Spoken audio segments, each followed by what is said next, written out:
শেখ হাসিনাকে ফেরতের বিষয়ে আনুষ্ঠানিক প্রতিক্রিয়া জানায়নি দিল্লি, জানালেন পররাষ্ট্র উপদেষ্টা। লন্ডনে আওয়ামী ঘনিষ্ঠজনের কাছে বিনামূল্যে ফ্ল্যাট নেন টিউলিপ। জুলাই বিপ্লবের ঘোষণাপত্র ঘিরে জনপ্রত্যাশা জানতে 6 থেকে 11 জানুয়ারি গণসংযোগ। প্রক্লেমেশন তৈরিতে রাজনৈতিক দলগুলোর ইতিবাচক সাড়া। মানুষের যে আশা আকাঙ্ক্ষা রয়েছে সেটি কি বিষয়ে তারা কি দেখতে চায় এই প্রক্লেমেশনে, সেটির প্রতিফলনের জন্য আমরা মানুষের কাছে আমরা আমাদের জায়গা থেকে ছুটে যেতে চাই। ঐক্যবদ্ধভাবে কিভাবে প্রক্লেমেশন বা ঘোষণাপত্র জনগণের সামনে নিয়ে আসতে হয় সে বিষয়ে কঠোর কোনো কর্মসূচির দিকে যাব। পড়ালেখা শেষে দেশের কল্যাণে কাজ করতে হবে শিক্ষার্থীদের, বলছেন বিএনপি নেতারা। সবসময় জনগণের পাশে থাকার আশ্বাস। রাজনীতিকদের বিকল্প খোঁজা ক্ষতিকর, মত ডক্টর আলী রিয়াজের। 70 অনুচ্ছেদ বাতিল ও প্রধানমন্ত্রী ক্ষমতা হ্রাসের সুপারিশ করবে কমিশন। গেল বছর দুর্ঘটনায় প্রাণহানি 8,500 তথ্যযাত্রী কল্যাণের। সড়ক শৃঙ্খলায় অন্তর্বর্তী সরকারের মার্ক 0, মন্তব্য অধ্যাপক রুবায়েতের। আগামী সপ্তাহে বাড়বে শীতের তীব্রতা। উত্তর ও উত্তর পূর্বাঞ্চলে বইবে মাঝারি শৈত্যপ্রবাহ। সূর্যের দেখা মেলায় আজ খানিক স্বস্তি।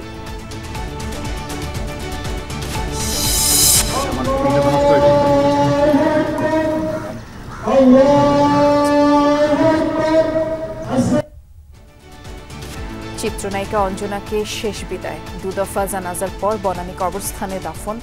স্মৃতিচারণ করলেন শোকাতুর সহকর্মী স্বজন।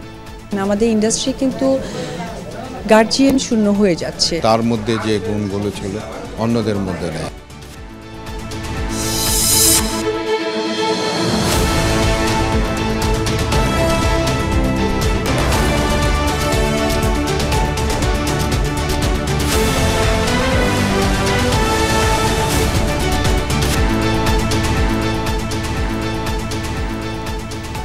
শুভেচ্ছা। সন্ধ্যার বাংলাদেশে সবাইকে আমন্ত্রণ জানাচ্ছি। নুসরাত বৃষ্টির সাথে আছি। শিরোনামগুলো শুনছিলেন।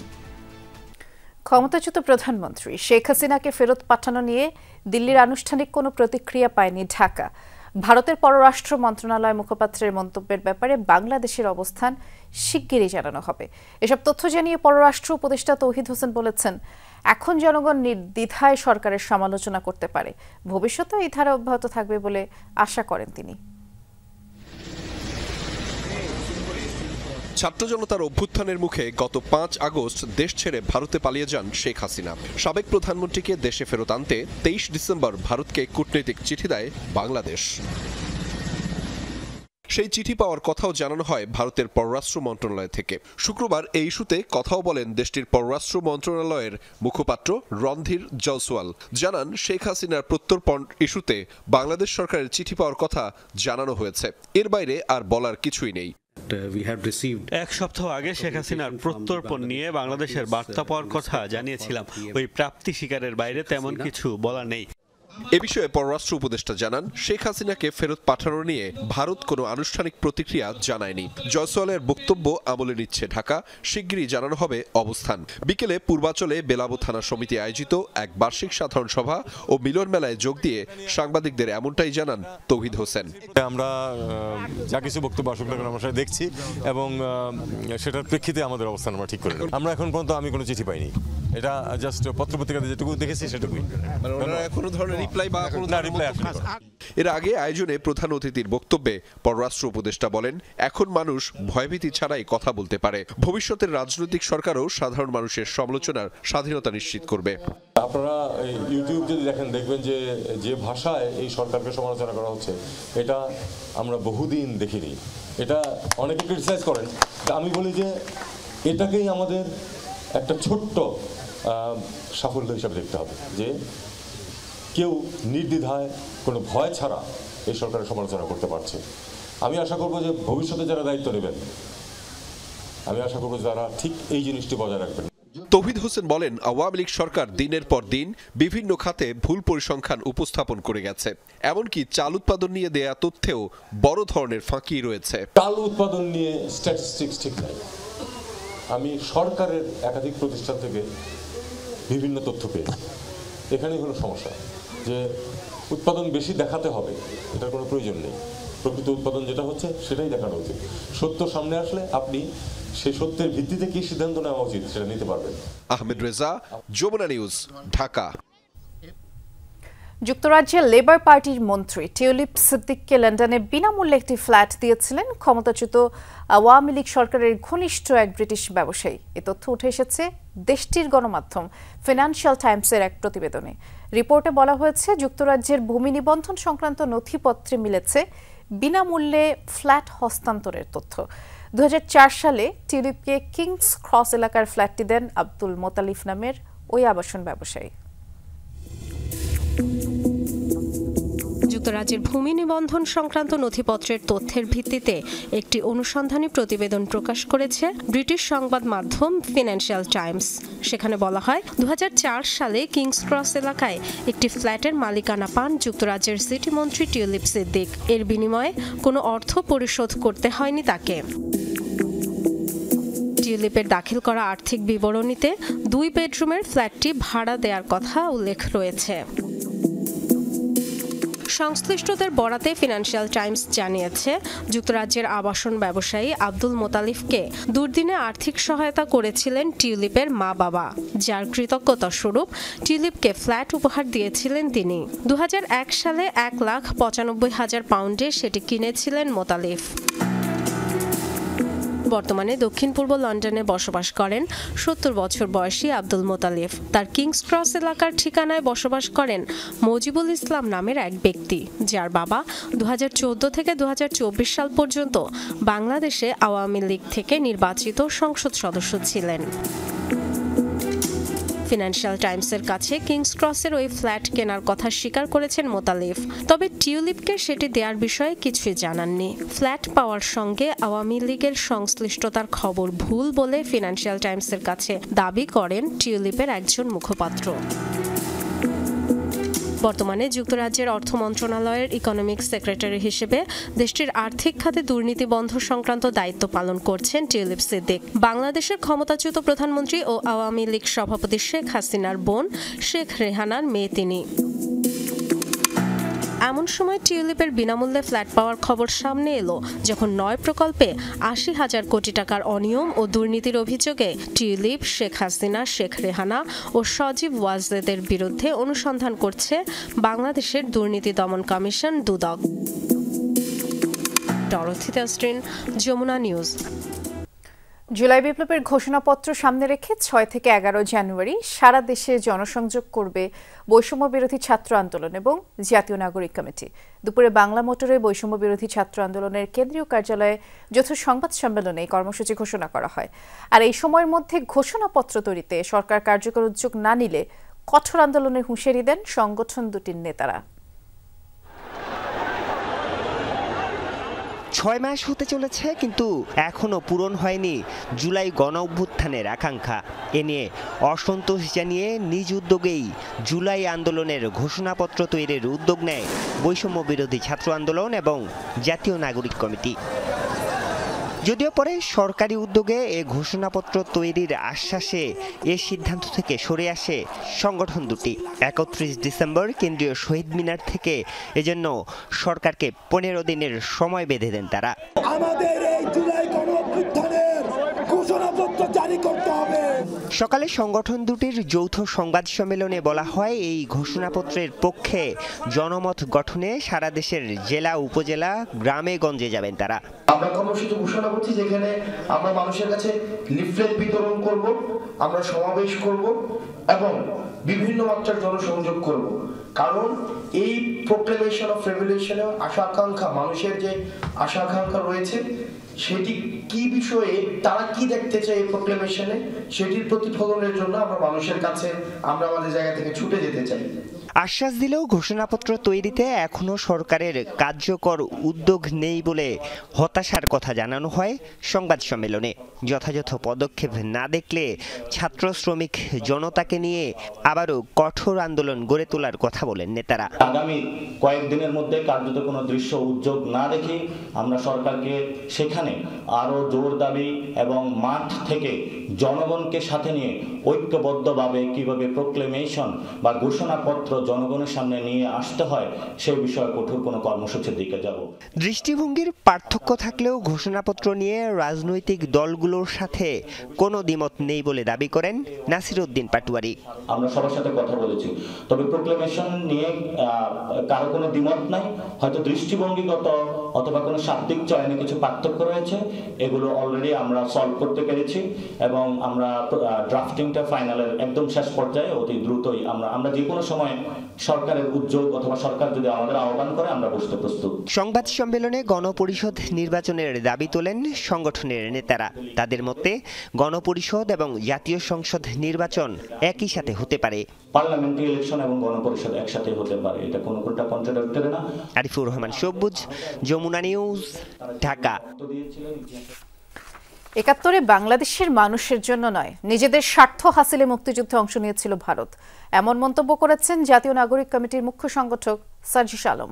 চট্টগ্রামের পোলো গ্রাউন্ড মাঠে ইসলামী আন্দোলন বাংলাদেশের সেমিনারে যোগ দিয়ে তিনি বলেছেন, খুনি শেখ হাসিনাকে আশ্রয় দিয়ে পুরো বাংলাদেশের মানুষের সেন্টিমেন্টের বিরুদ্ধে অবস্থান নিয়েছে ভারত।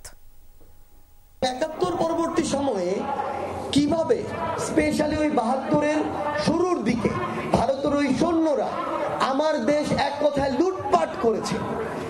আমার দেশের যখন যেই ঘরে ঢোকার ইচ্ছা হয়েছে ঢুকেছে, আমার যে মা বোনকে ছুঁয়ে দেখতে চেয়েছে ছুঁয়ে দেখেছে, সম্ভ্রমের হানি ঘটিয়েছে।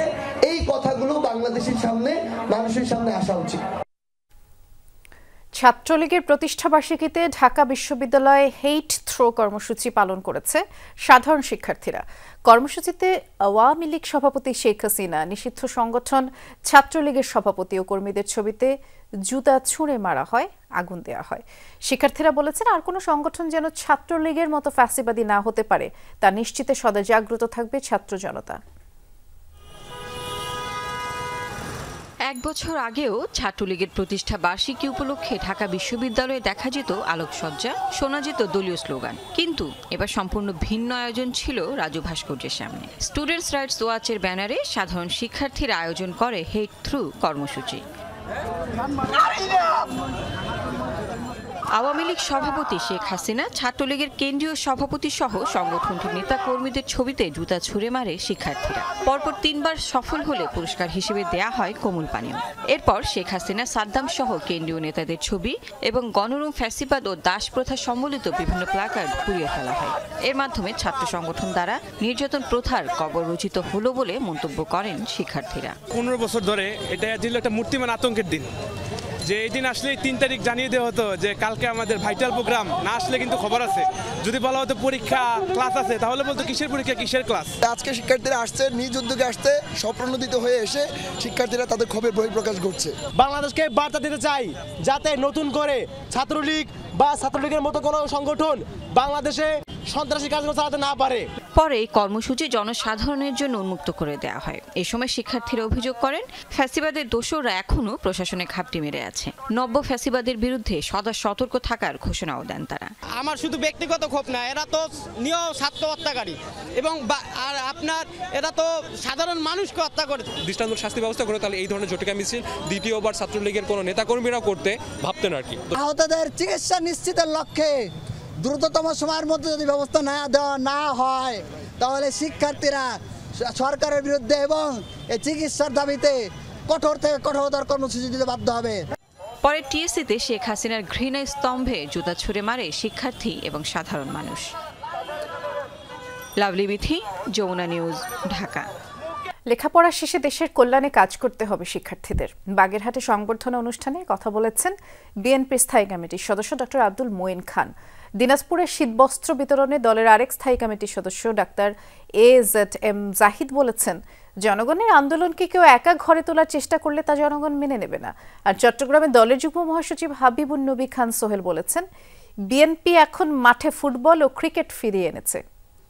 দায়িত্বপ্রাপ্ত দল বৈষম্য বিরোধী আন্দোলনে বিশেষ অবদানের জন্য বাগেরহাটের কৃতি সন্তান ও জাতীয় বিশ্ববিদ্যালয়ের ভিসিকে গণসংবর্ধনা অনুষ্ঠান মোরেলগঞ্জে। এতে প্রধান অতিথি বিএনপির স্থায়ী কমিটির সদস্য ডক্টর আব্দুল মঈন খান। অনুষ্ঠানে তিনি বলেন, বন্দুকের গুলি ছাত্রদের আন্দোলন দমাতে পারেনি। বিজয় শেষে এখন লেখাপড়ায় মনোযোগ দিতে হবে। জ্ঞান অর্জনের পর কাজ করতে হবে দেশের কল্যাণে। আবু সাইদ বলেছে যে তোমরা আসো, আমাকে গুলি করো, দেখি কত গুলি তোমরা করতে পারো, কিন্তু আমাকে হারাতে পারবে না। আমি বিজয়ী হব এবং আবু সাইদ বিজয়ী হয়েছে। দিনাজপুরের হাকিমপুর উপজেলা বিএনপির উদ্যোগে হতদরিদ্র হিন্দু খ্রিস্টান ধর্মাবলম্বী ও মাদ্রাসার এতিম ছাত্রদের মাঝে শীতবস্ত্র বিতরণ করা হয়। এতে দলের স্থায়ী কমিটির সদস্য ডাক্তার AZM জাহিদ হোসেন বলেন, বিএনপি সবসময় জনগণের পাশে আছে। স্বৈরাচার পালিয়েছে 5ই আগস্ট 24-এ। মনে রাখতে হবে, জনগণের অধিকার আদায় করার যে আন্দোলন চলছে গত 16 বছর যাবৎ, সেই অধিকার আদায় না হওয়া পর্যন্ত জনগণ কিন্তু তার আন্দোলন থামাবে না।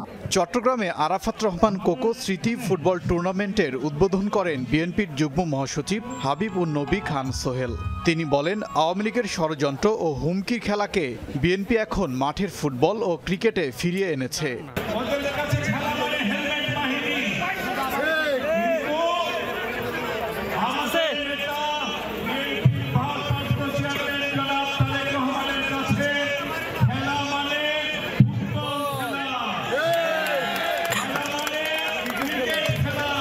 এই সময় দলটির কেন্দ্রীয় আরও নেতা উপস্থিত ছিলেন। ওবায়দুর রহমান, যমুনা নিউজ। বাংলাদেশের পরবর্তী জাতীয় নির্বাচন সম্পূর্ণ অবাধ ও সুষ্ঠু হবে বলে আশাবাদ ব্যক্ত করেছেন প্রধান উপদেষ্টা অধ্যাপক ডক্টর মোহাম্মদ ইউনূস। রাষ্ট্রীয় অতিথি ভবন যমুনায় ব্রিটিশ এমপি রূপা হক তার সৌজন্য সাক্ষাৎ করতে গেলে এ কথা বলেছেন ডক্টর ইউনূস। প্রধান উপদেষ্টা বলেছেন, গত 3টি নির্বাচনে জনগণ ভোট দিতে পারেনি। এ সময় রূপা হক পরবর্তী নির্বাচনের সম্ভাব্য তারিখ, অন্তর্বর্তী সরকারের সংস্কার উদ্যোগ ও রাজনৈতিক দলগুলোর অংশগ্রহণ প্রক্রিয়া সম্পর্কে জানতে চান। ডক্টর ইউনূস জানিয়েছেন, পরবর্তী নির্বাচনের জন্য 2025 সালের ডিসেম্বর অথবা 2026 সালের মাঝামাঝি এই দুটি সম্ভাব্য সময় নির্ধারণ করা হয়েছে। আরও বলেছেন, ভোটের তারিখ নির্ভর করছে জনগণ কতটা সংস্কার চায় তার উপর। এর আগে প্রধান উপদেষ্টার বিশেষ দূত লুৎফে সিদ্দিকী, বিডা চেয়ারম্যান আশিক মাহমুদ চৌধুরী, এসডিজি বিষয়ক সিনিয়র সেক্রেটারি লামিয়া মোর্শেদের সাথে বাংলাদেশে বাণিজ্য বিনিয়োগ নিয়ে বৈঠক করেন ব্রিটিশ এমপি রূপা হক। সংবিধানের প্রস্তাবিত সংস্কার রাজনীতিবিদরাই বাস্তবায়ন করবেন বলে মনে করেন সংবিধান সংস্কার কমিশন প্রধান অধ্যাপক ডক্টর আলী রিয়াজ। রাষ্ট্র পরিচালনায় রাজনীতিকদের কোনো বিকল্প খোঁজা ক্ষতিকারক বলেও মত তার। জানিয়েছেন, সংবিধানের 70 অনুচ্ছেদ বাতিল ও প্রধানমন্ত্রীর ক্ষমতা হ্রাসের বিষয়ে সব পক্ষ একমত হওয়ায় তা সুপারিশ করতে যাচ্ছে কমিশন। এছাড়াও নির্ধারিত সময়ে নির্বাচন কার্যকর, সংসদ গতিশীল প্রশাসন, রাষ্ট্রীয় প্রতিষ্ঠানগুলো সক্রিয় রাখার বিষয়ে তারা একমত হয়েছেন। 5 আগস্ট শেখ হাসিনার পতনের পর নতুন করে আলোচনায় আসে রাষ্ট্র সংস্কারের প্রসঙ্গ। সেই ধারাবাহিকতায় অন্তর্বর্তীকালীন সরকার গঠন করে বেশ কয়েকটি কমিশন।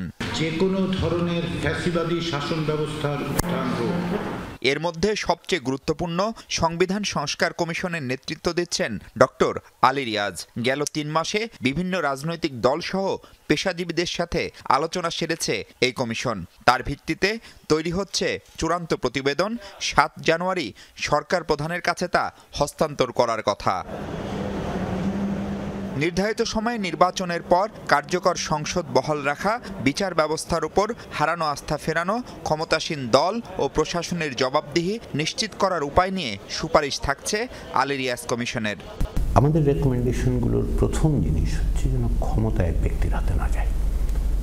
ক্ষমতা যার কাছেই থাকবে সে যেন দায়িত্ব বলে বিবেচনা করে এবং তার জন্য জবাবদিহির ব্যবস্থা থাকে। যে নির্বাচনের প্রতি নির্দিষ্ট সময় পরে পরে এটা ধ্বংস করে দেওয়া হচ্ছে, তাহলে এইটা রিস্টোর করতে হবে। আরেকটা জবাবদিহির জায়গা হচ্ছে সংসদ। তাহলে সংসদ যে কাজ করলো না, তার কমিটিগুলো সেগুলিকে শক্তিশালী করতে হবে। আর সংসদে ফ্লোর ক্রসিং রহিত করার বিধান, 70 অনুচ্ছেদ বাতিল এবং সরকার প্রধান তথা প্রধানমন্ত্রীর অসীম ক্ষমতা কমানোর ব্যাপারেও রাজনৈতিক দলগুলোর ঐক্যমত আছে বলে জানান তিনি। আর্টিকেল 70 কনসেনসাস তৈরি হয়ে গেছে, কিন্তু যে এইভাবে করতে হবে। কনসেনসাস তৈরি হয়ে গেছে যে প্রধানমন্ত্রীর হাতে এত ক্ষমতা দেওয়া যাবে না। এটা রাজনৈতিক দল বলছে, সিভিল সোসাইটি বলছে, ব্যক্তি এসে বলছে, লিখে বলছে, ওয়েবসাইটে বলছে। আমরা যখন প্রশ্ন করছি যে ক্ষমতার ভারসাম্য, তো এরকম অনেক জায়গায় ঐক্যমত্য আছে। এর আগে 90-এর স্বৈরাচার বিরোধী আন্দোলনের সময় 3 জোটের রূপরেখায় নানা সংস্কারের কথা বলা হলেও গত 2 যুগে ক্ষমতায় থেকে তা বাস্তবায়ন করেনি দলগুলো। এমন অবস্থায় এবারে যেসব বিষয়ে ঐক্যমত হবে তা বাস্তবায়ন নিয়ে সন্দিহান অনেকেই। তবে আস্থা রাখতে চান আলী রিয়াজ। রাজনৈতিক দলগুলোর একটা বড় অংশ এমনকি এই গণঅভ্যুত্থানের আগেই সংস্কারের কথা বলতে শুরু করেছে। এই সুপারিশ বাস্তবায়ন করবে রাজনীতিবিদরা, দেশ রাজনীতিবিদরাই চালাবে, এটার কোনো বিকল্প নেই। কিন্তু এর যে কোনো বিকল্প আসলে গণতান্ত্রিক নয়, ক্ষতিকারক দেশের। এই রাষ্ট্রবিজ্ঞানীর প্রত্যাশা, সাংবিধানিক প্রতিষ্ঠানগুলো কার্যকর রাখতে পারলে কমবে রাজনৈতিক সংকট। মাহফুজ মিশু, যমুনা নিউজ, ঢাকা। ক্ষমতায় গেলে দখলবাজ চাঁদাবাজ মুক্ত দেশ গড়বে জামায়াত ইসলাম, এমন মন্তব্য করেছেন দলটির আমির ডাক্তার শফিকুর রহমান। সকালে কুষ্টিয়া সরকারি কলেজ মাঠে জামায়াত ইসলামের জেলা পর্যায়ের কর্মী সম্মেলনে অংশ নেন তিনি। এ সময় ডাক্তার শফিকুর রহমান বলেছেন, জামায়াত ক্ষমতায় গেলে নারীদের স্বাধীনতা হরণ করা হবে, এটি সম্পূর্ণ ভুল কথা। জামায়াত নারীদের ব্যক্তি স্বাধীনতায় বিশ্বাস করে, তাই ক্ষমতায় গেলে সবচেয়ে বেশি নিরাপদে থাকবেন নারীরাই। এছাড়া মুক্তিযোদ্ধাদের সম্মান দেখাতেও নানা উদ্যোগ নেওয়া হবে বলে জানিয়েছেন ডাক্তার শফিকুর রহমান।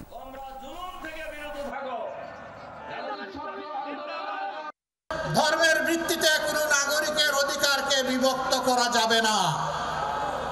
এই রাষ্ট্রের সকল নাগরিকের জীবন, সম্পদ এবং ইজ্জত সম্পূর্ণ নিরাপদ।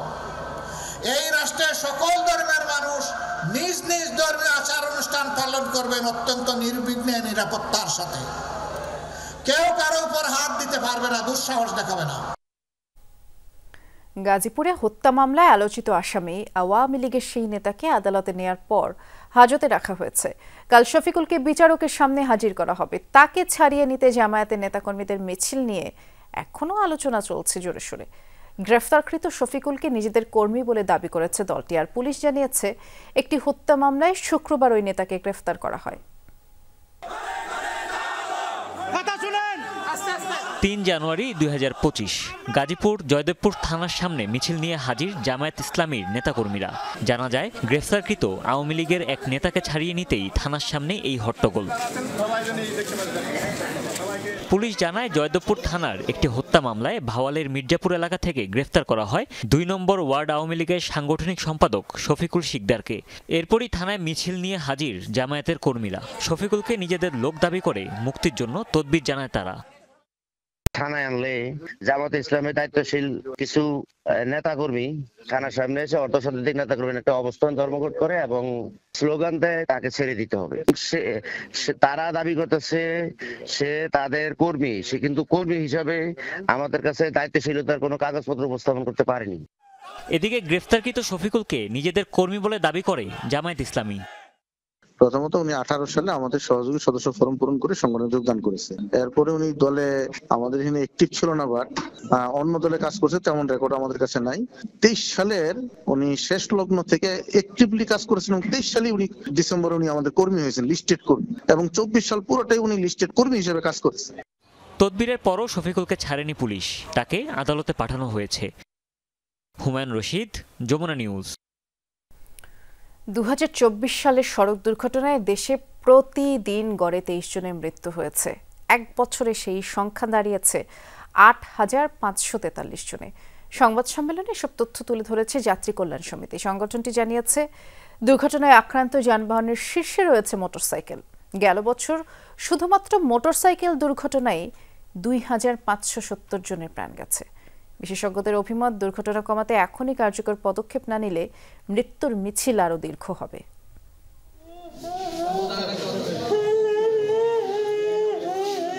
সড়ক দুর্ঘটনায় স্বজন হারানোর এমন কান্না আমাদের কাছে নিয়মিত। এই চিত্র যারা দেখছেন তাদের কাছে মৃতদেহ হয়তো একটি সংখ্যা মাত্র। তবে সড়কে বেপরোয়া আচরণের কারণে যারা ভুক্তভোগী তাদের পরিবারই এর যন্ত্রণা টের পান।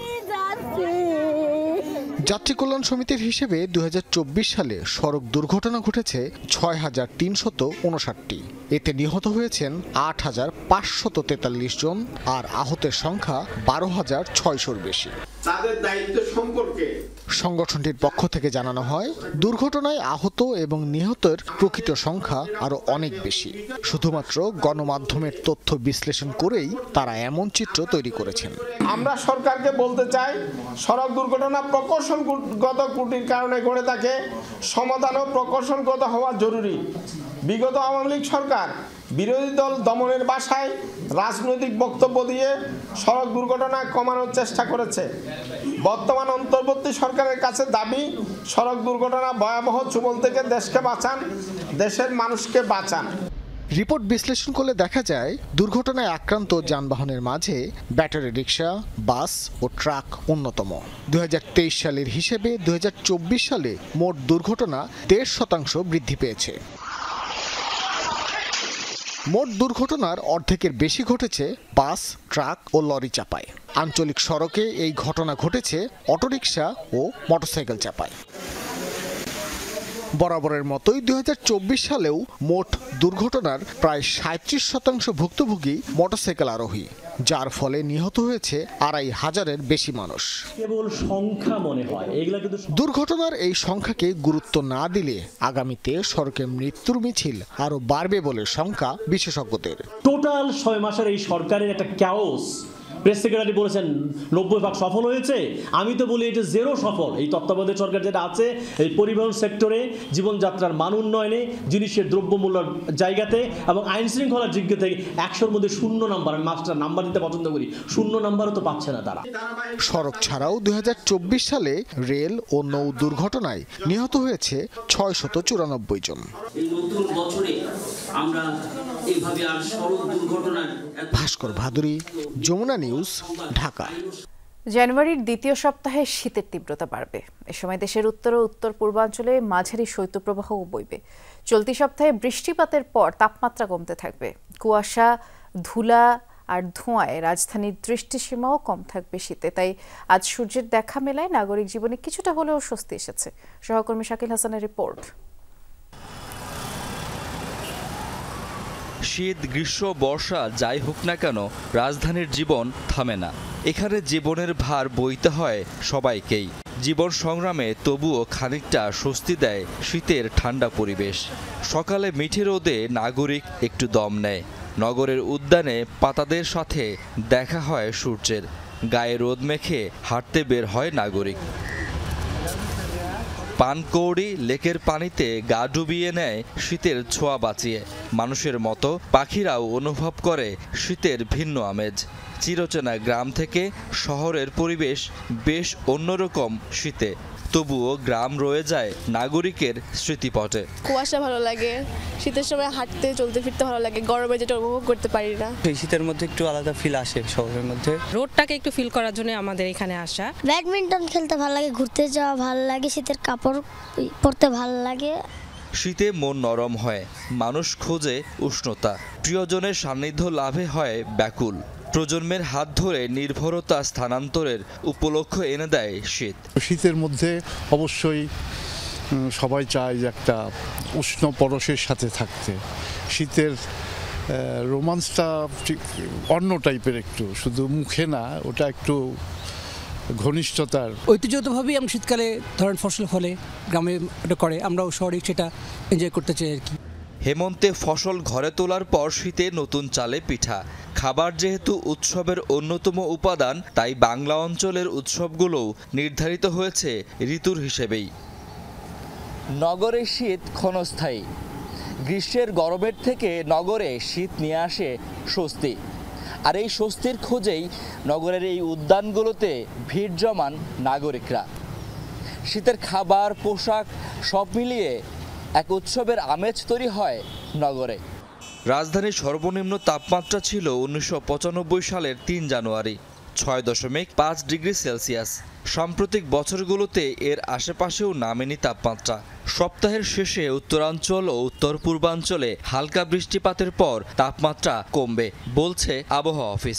তাপমাত্রা আবার পুনরায় কমতে শুরু করে নতুন করে একটি শৈত্যপ্রবাহ হওয়ার সম্ভাবনা রয়েছে। ঘন কুয়াশা পড়ার সম্ভাবনা থাকবে মধ্যরাত থেকে একদম দিনের মধ্যভাগ পর্যন্ত। ফলে শীতের অনুভূতির তীব্রতা আবার বৃদ্ধি পেতে পারে 9 তারিখের পর থেকে। শীতকাল জুড়েই রাজধানীতে কুয়াশার প্রভাব থাকবে, পাশাপাশি ধোঁয়া এবং ধুলার কারণেও দৃষ্টিসীমা কমে আসবে।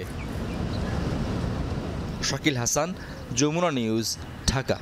সংস্কার ছাড়া যেমন নির্বাচন হবে না, তেমনি নির্বাচন ছাড়া অনেক সংস্কার হবে না বলে মন্তব্য করেছেন গণসংহতি আন্দোলনের প্রধান সমন্বয়কারী জুনায়েদ সাকি। সবার সাথে আলোচনা করে দ্রুত নির্বাচনের সময়সীমা নির্ধারণের আহ্বান জানিয়েছেন তিনি।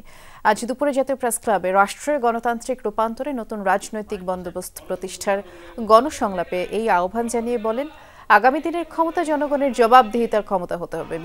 বিগত 53 বছরে দেশের অনেক উন্নতি হলেও ন্যায় বিচার প্রতিষ্ঠা হয়নি। ক্ষমতা ব্যবস্থা এতদিন ফ্যাসিবাদী পদ্ধতিতেই চলেছে, তাই এই ব্যবস্থাকে পরিবর্তন করতে হবে আর বদলাতে হবে 72 সংবিধানের ক্ষমতা কাঠামো। মানুষে মানুষে বিভাজন তৈরি না করে ঐক্যের আহ্বান জানিয়েছেন জুনায়েদ সাকি। বাংলাদেশে আর কোনো ষড়যন্ত্রমূলক রাজনীতি বাস্তবায়ন হতে দেওয়া যাবে না। অন্তর্বর্তী সরকারকে সমস্ত শক্তির মধ্যে এই জায়গা নিশ্চিত করতে হবে।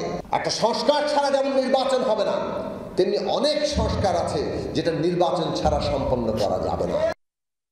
রাজনৈতিক দল করতে চাইলে ছাত্র প্রতিনিধিদের সরকার থেকে পদত্যাগের আহ্বান জানিয়েছেন বিপ্লবী ওয়ার্কার্স পার্টির সাধারণ সম্পাদক সাইফুল হক। বলেছেন, সরকারি ছত্রছায়ায় কোনো রাজনৈতিক দল তৈরি হলে তাদের অধীনে সুষ্ঠু নির্বাচন হওয়া নিয়ে প্রশ্ন উঠবে। সেগুনবাগিচার সংহতি মিলনায়তনে দলের ঢাকা অঞ্চলের কাউন্সিল অধিবেশনে সাইফুল হক বলেছেন, সংস্কার ও নির্বাচনকে মুখোমুখি করা খুব ভুল সিদ্ধান্ত। ফেব্রুয়ারির মধ্যে আলাপ আলোচনা করে ঐকমত্যের ভিত্তিতে সংস্কার শেষ করার তাগিদ দিয়ে বলেছেন, সরকার ক্ষমতা প্রলম্বিত করতে চাইলে রাজনৈতিক দলের সাথে দূরত্ব বাড়বে। সাইফুল হক বলেন, কোনো কিছু চাপিয়ে দেওয়ার সুযোগ নেই, এতে হিতে বিপরীত হবে। রাজনৈতিক দলগুলোকে এ সময় জুলাই অভ্যুত্থানের ঐক্য ধরে রাখার আহ্বানও জানিয়েছেন তিনি।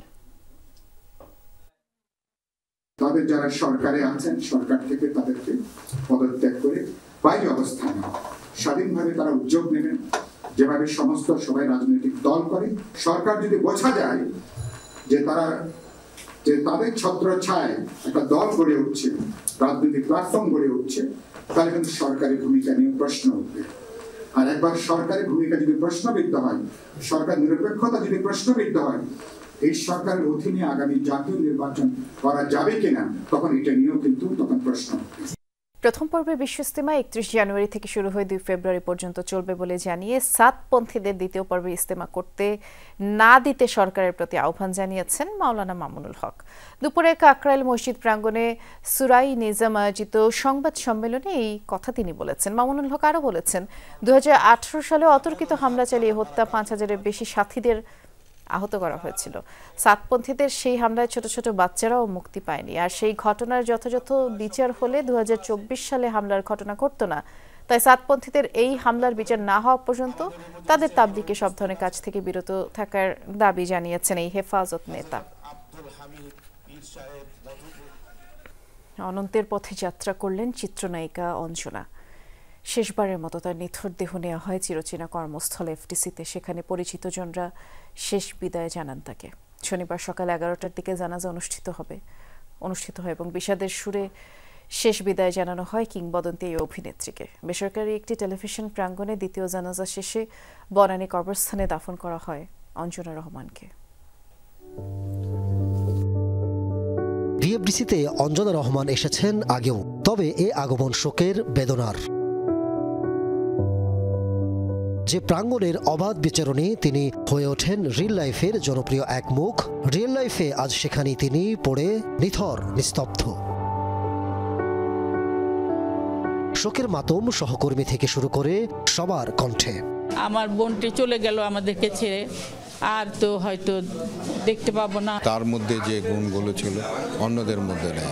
একের পর এক কিংবদন্তি চলে যাচ্ছেন, আমাদের ইন্ডাস্ট্রি কিন্তু গার্জিয়ান শূন্য হয়ে যাচ্ছে। 4 যুগের ক্যারিয়ারে অগণিত জনপ্রিয় সিনেমা উপহার দিয়েছেন তিনি। হয়ে উঠেছিলেন আন্তর্জাতিক এক শিল্পী, ছিল নাচেও সমান দক্ষতা।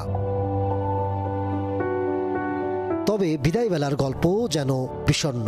কয়েকজন ছাড়া পরিচিত মুখ খুব একটা দেখা যায়নি এফডিসিতে। প্রোডাকশন কম হয় বিধায় মনে করেন যে মায়া কম হয়ে গেছে। তার সমসাময়িক অনেক শিল্পী আজকে অনুপস্থিত। তো এটা আসলে এখন অনেকেরই ব্যক্তিগত ব্যাপার। আমার একজন যেহেতু শিল্পী সমিতি, আমি একজন কর্তা, আর তারা আমার অনেক সিনিয়র, আমি কোনো কিছু বলতে পারবো না। তবে অঞ্জনা রহমানের মৃত্যু নিয়ে প্রশ্ন তোলেন কেউ কেউ। অভিযোগের তীর পালিত ছেলে মনির দিকে। সন্দেহ করেছিলাম যে সম্পর্কে আসলে কিছুই না। আমার মনে হয় যে এটা একটা উদ্ঘাটন উচিত বা মামলা করা উচিত। এফডিসি প্রাঙ্গণে জানাজা শেষে মরদেহ নেওয়া হয় বেসরকারি একটি টেলিভিশনে। সেখানে শ্রদ্ধা জানিয়ে বনানী কবরস্থানে দাফন করা হয় অঞ্জনা রহমানকে। পিছনে পড়ে রয় ঢাকা শহর এসে আশা ফুরানোর কথা কিংবা শরৎবাবুর পরিণীতা। তবে তিনি চেয়েছিলেন যেমন আছেন তেমন থাকতে। মৃত্যু নামক অমোঘ সত্যে মিথ্যে হলো সব। বিদায় অঞ্জনা রহমান। আহমেদ তাওকির, যমুনা নিউজ, ঢাকা।